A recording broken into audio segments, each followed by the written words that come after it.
And the signal it sends to me is that the legislative branch is giving a green light for the executive branch to defy the judicial branch. And that's not how our separation of power systems ought to work. Jud Mathews, I'm a professor of law and political science at Penn State Dickinson Law in University Park. This is a small provision in the bill that would make it more difficult for federal courts to do their job by taking away one of the most important tools that they have to get parties to comply with their rulings, and that's the contempt power in certain circumstances, in particular, circumstances that involve litigation against the United States. It says that courts can't enforce contempt citations for failure to comply with temporary restraining orders or injunctions unless the court previously had demanded security when issuing the injunction or the temporary restraining order. So there are a few parts to that. The first is the idea of a contempt citation. So contempt is the power that courts have to compel compliance with their orders by punishing parties that don't comply with their orders. Courts can impose fines. They can even imprison parties that don't comply with their orders.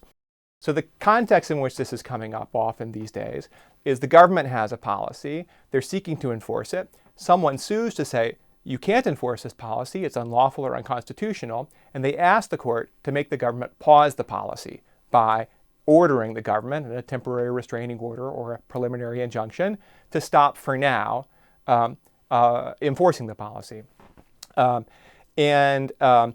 This is making it unlawful or impossible for the courts to punish parties that aren't complying with the government's instruction to stop.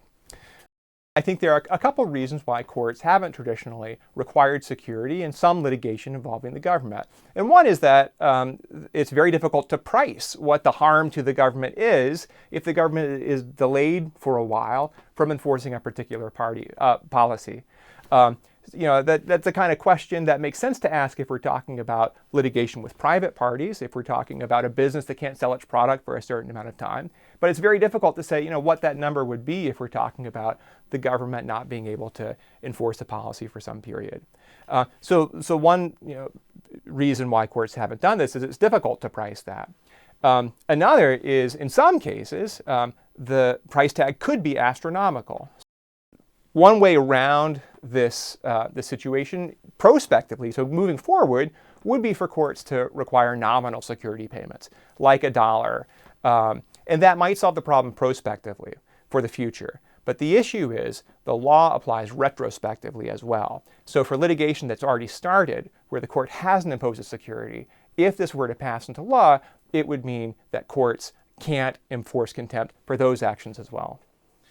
It's a cornerstone principle of the rule of law that parties who receive a court order, they can challenge that through the proper process, they can appeal it, or they can comply with it, but they can't just ignore it with impunity. And here we have, again, the message this sends is that Congress is saying it's okay for the executive branch to do exactly that, and that's troubling. This bill is mostly a budget bill, and it's going through the reconciliation process.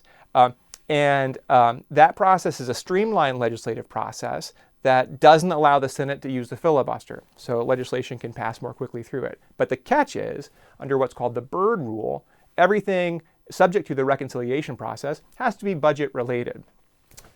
This does not seem on its face to be budget related.